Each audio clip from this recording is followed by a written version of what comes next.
السلام عليكم ورحمة الله وبركاته نحمد الله العظيم ونصلي على رسوله الكريم أما بعد அன்பான பெரியோர்களே, ஜமாத்தார்களே, அல்லாஹ்வின் பேரருளினால் ஃபஜ்ருடைய தொழுகையை தொழுதுவிட்டு குர்ஆனுடைய ஆயத்துகளின் விளக்கங்களை சட்டங்களை தெரிந்து கொள்வதற்காக நாம் எல்லாம் அமர்ந்திருக்கிறோம்.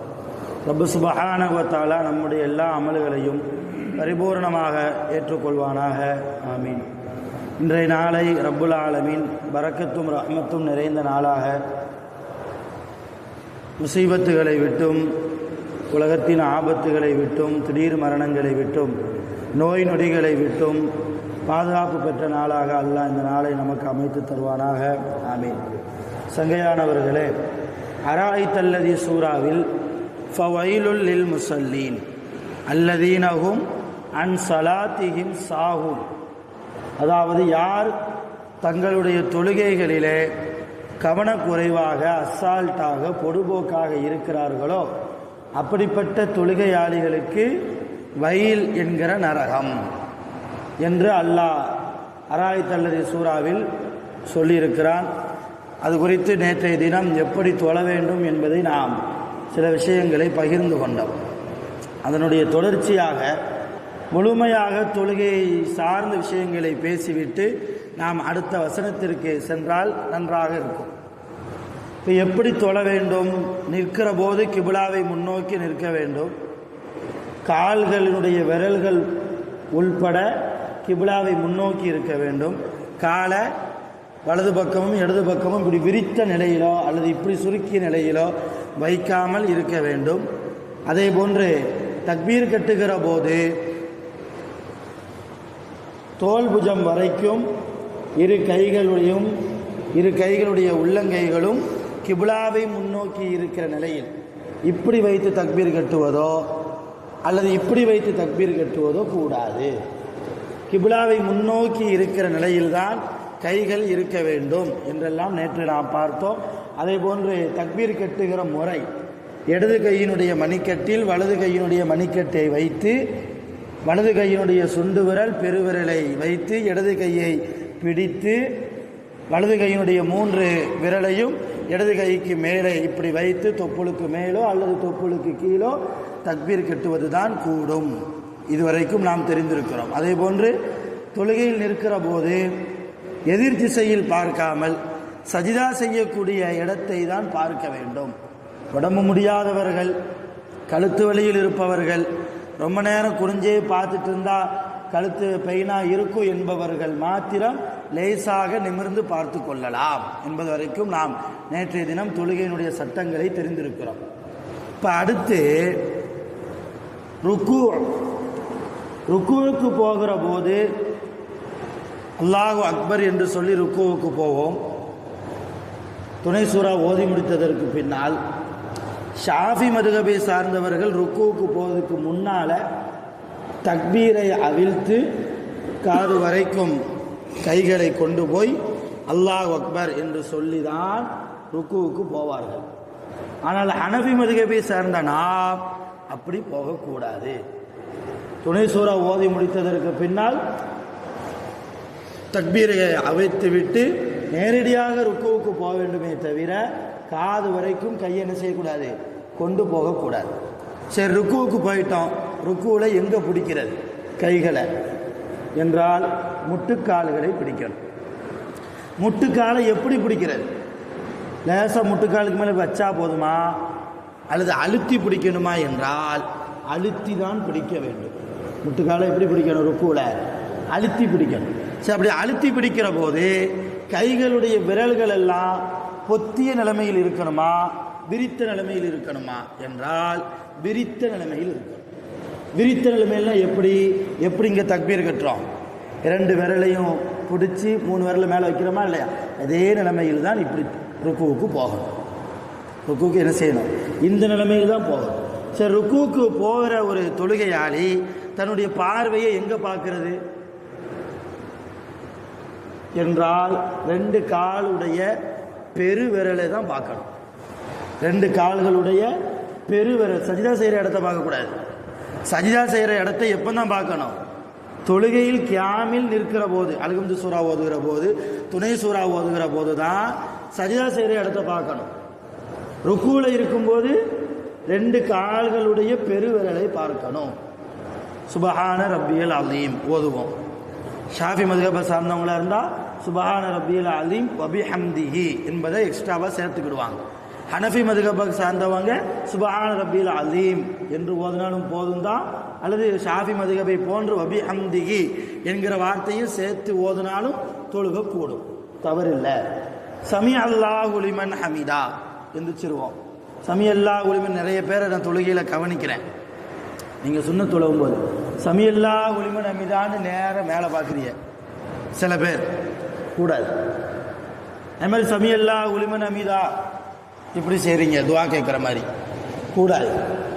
இன்னும் சில பேர் சமி அல்லாஹு லிமன் ஹமிதான்னு வேட்டியை பிடிச்சிக்கிறீங்க. வேஷ்டியை அவங்களாம் விழாது, அதில் கவலையே வேண்டாம். அல்லாஹ் பாதுகாப்பான் நம்முடைய மானத்தை. வேட்டி என்ன செஞ்சுக்கிறீங்க? சமி அல்லாஹ் தொழுகக்கூடாது. மக்ரூஹ், இது ஹராம்னு சொல்ல வரல, மக்ரூஹ்.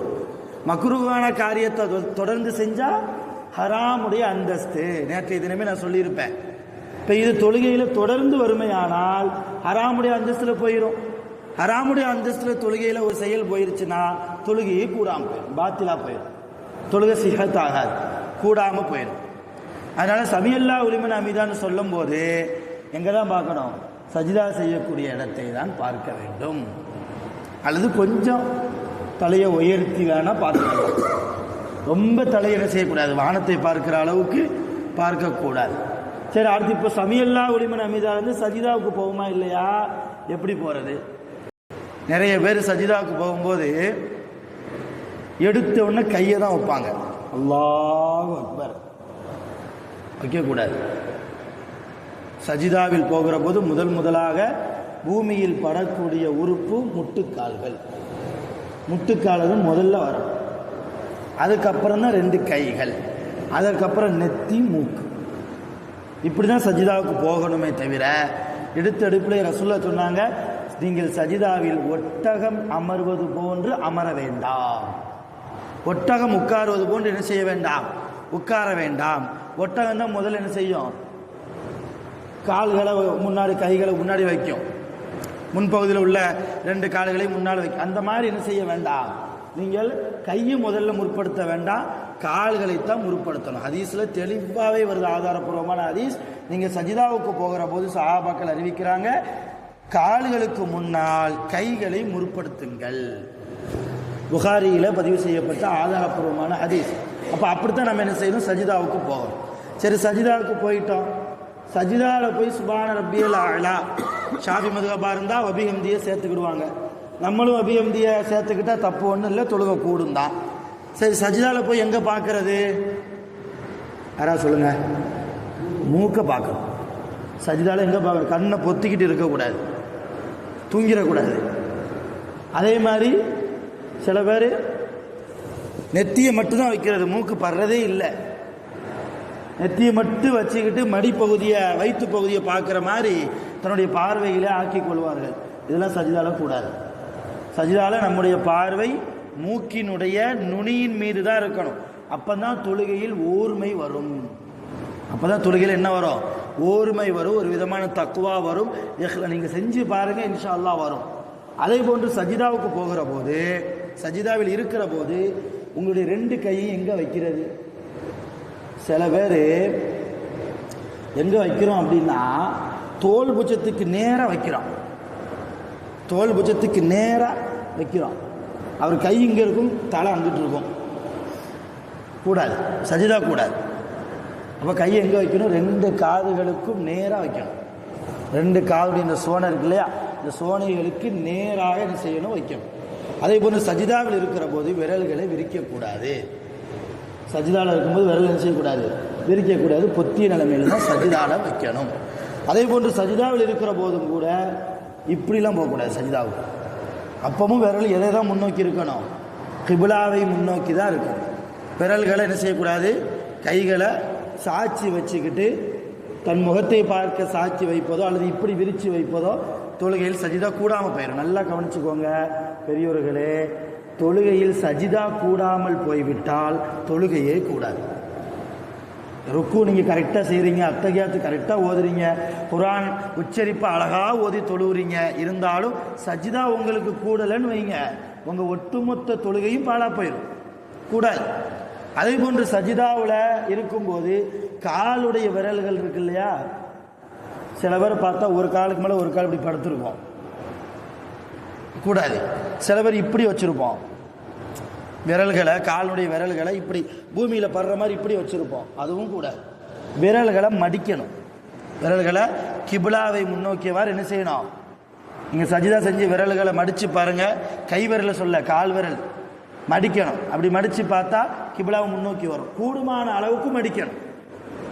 அதுக்காண்டி அசத்து மடிக்க சொல்லிட்டாருன்னு ரொம்ப உங்கள் சக்தியெல்லாம் அங்கே காமிச்சு எதுவும் ஆயிராம கூடுமான அளவுக்கு மடித்து தான் சஜிதாவில் கால்களை வைக்கணும்.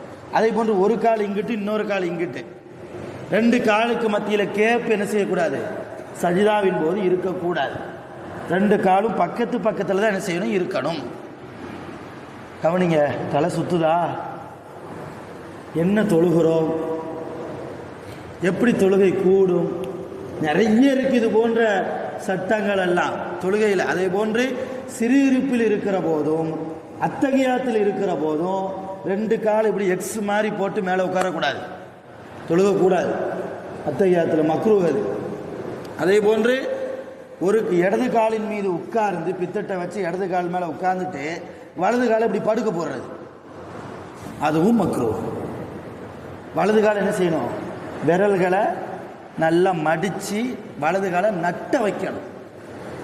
என்ன செய்யணுங்க, இப்படி நட்ட வைக்கணும். இடது கால் மேலே உட்கார்ந்துக்கிடணும், வலது காலை நட்ட வைக்கணும்.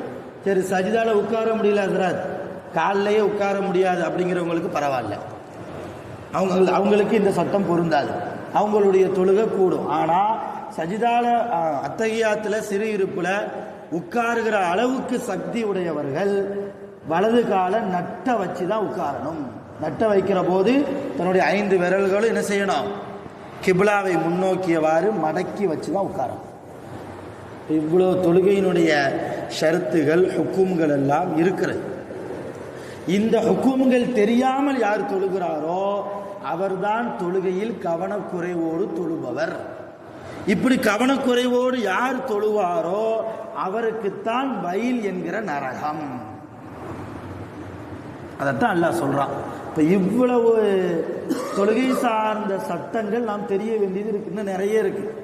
இன்னும் சிறிய சிறிய நுணுக்கமான விஷயங்கள்லாம் நிறைய இருக்கு. ஒரு ஆள் தொழுகையில் அல்ஹம்து சூரா ஓதலை, தக்பீர் கட்டினதுக்கப்புறம் அல்ஹம்து சூரா ஓதலை டைரெக்டாக குழுவல்லாவுக்கு போயிட்டாரு, அல்லது வேற ஏதாவது துணை சூறாவுக்கு போயிட்டாரு, ஒரு தொழுகை கூடுமா? சட்டம் தெரியணும், தொழுகை கூடாது. அதே போன்று ருக்குவிலேயோ சஜிதாவிலேயோ ஓதக்கூடிய சுபான ரப்பில் அலீம் அல்லது சுபான ரப்பில் ஆலா இதை ஓத மறந்துட்டாரு, இவர் தொழுகை கூடுமா? இவர் தொழுகை கூடும். ஏன்னா சூரத்துல் ஃபாத்திஹாங்கிறது வாஜிப், தொழுகையில் கட்டாயம். ஆனால் ருக்குவிலையோ சஜிதாவிலையோ ஓதக்கூடிய சுபான ரப்பில் அலீம் ஆலா இருக்கு இல்லையா, இது வாஜிப் அல்ல, அது சுன்னத்தான காரியம். சுன்னத்தை விட்டா தொழுகை கூடும், சுன்னத்தை விட்ட பாவம் கிடைக்காது. ஏன்னா சுன்னத்தை விட்ட நன்மை வேணா கிடைக்காம வேணா இருக்கும். இது போன்ற எதை விட்டா தொழுகை கூடும் கூடாது என்கிற சட்டங்கள்ல அந்த குறிப்பாக சேர்ல உட்கார்ந்து தொழக்கூடிய நீங்க தொழுகிற போது உங்கள் முதுகு பின்னால் சாயக்கூடாது. நல்ல சொகுசா டைனிங் டேபிளில் உட்காந்து சாப்பிட்ற மாதிரி சாஞ்சி தொழுதுட்டீங்கன்னா உங்க தொழுகை கூடாது. சேர்ல உட்கார்ந்து தொழுகிறது கூடுமா கூடாதா என்பதே பல உலமாக்களுக்கு மத்தியில் கருத்து வேறுபாடு இருக்கிறது.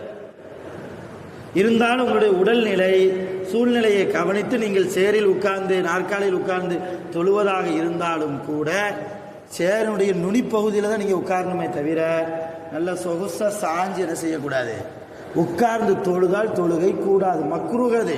மக்ரூஹை தொடர்ந்து செய்தால் ஹராமுடைய அந்தஸ்து. அதே போன்று சேரில் தொழுகிற போதும் கூட இப்படி தக்பீர் கட்டி உட்காரக்கூடாது, தலை ரொம்ப தொங்க போட்டு ஏதோ கப்பல் கவுந்த மாதிரி அப்படிலாம் உட்காரக்கூடாது. தொழுகையில் கம்பீரம் இருக்கணும், தொழுகையில் என்ன இருக்கணும், ஒரு கம்பீரம் இருக்கணும். அதே கம்பீரத்தில் அல்லாஹ்வுடைய தக்வாவும் இருக்கணும். எப்படி தக்பீர் கட்டணுமோ அப்படிதான் தக்பீர் கட்டணும். எப்படி பார்வைகளை எங்கே போகணுமோ அங்கே தான் பார்வை சஜிதா செய்யக்கூடிய இடத்துல செலுத்தணும். இப்போ இது போன்று நிறைய தொழுகை சார்ந்த விஷயங்கள் இருக்கிறது. குர்ஆனிலேயும் தொழுகை சார்ந்த சில சட்டங்கள் வருகிறது, சில ஆயத்துகள் வருகிறது. அங்கே அந்த ஆயத்திற்கு தகுந்த மாதிரி அந்த சட்டங்களை நாம் நினைவுக்கு கொண்டு வருவோம். அராயத்தல்லதி சூறாவில் உங்கள் கவனத்தில் வைப்பது தொழுகையில் கவனக்குறைவு இருந்தால். அதே போன்று மிக முக்கியமான விஷயம் சொல்ல மறந்துட்டேன், தக்பீர் கட்டினதுக்கப்புறம் உடலை அசைக்கிறது. கட்டினதுக்கு அப்புறம் தான் இப்படிம்பாரு அப்படிம்பாரு, குறுக்கு வலிக்கும், கழுத்து வலிக்கும், கால் வலிக்கும் இல்லையா? காலை நின்றுக்கிட்டே சொடக்கு போடுவார், கையை சொடக்கு போடுவார். தொழுகையில் ஹரக்கத்து என்பது இருக்கக்கூடாது. ஹரக்கத்துனா அசைவு, உடல் அசைவு இருக்கக்கூடாது. தேவையில்லாமல் தக்பீர் அவுக்கவும் கூடாது. தக்பீர் கட்டினதுக்கு அப்புறம் தான் அவருக்கு மூக்கில் அரிப்பு வரும். தக்பீர் கட்டினதுக்கு அப்புறம் தான் தலையை சொறிவார். தக்பீர் கட்டினதுக்கு அப்புறம் தான் நிறைய வேலைகளை பார்ப்பார். அப்படிலாம் செய்யவே கூடாது. தேவையில்லாமல் என்ன செய்யக்கூடாது? தக்பீரை அவிழ்க்கக்கூடாது. அப்போ தான் வேட்டையை சரி பண்ணுறது, தேவையில்லாமல் அங்கே சொல்கிறது இங்கே சொல்கிறது, இது போன்ற செயல்களை வைத்தால், தொழுகையில் ஹரக்கத்துகள் ஏற்பட்டால், அசைவுகள் ஏற்பட்டால் தொழுகை கூடாமல் போயிடும்.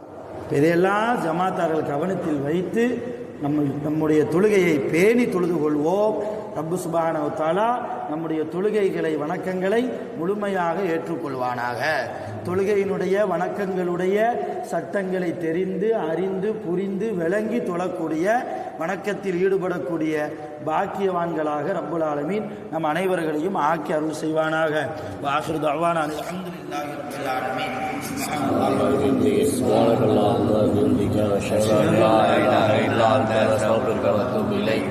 آمين. سبحان ربك رب العزة عما يصفون والسلام على المرسلين والحمد لله رب العالمين. صلى الله على محمد صلى الله عليه وسلم. صلى الله على محمد صلى الله عليه وسلم.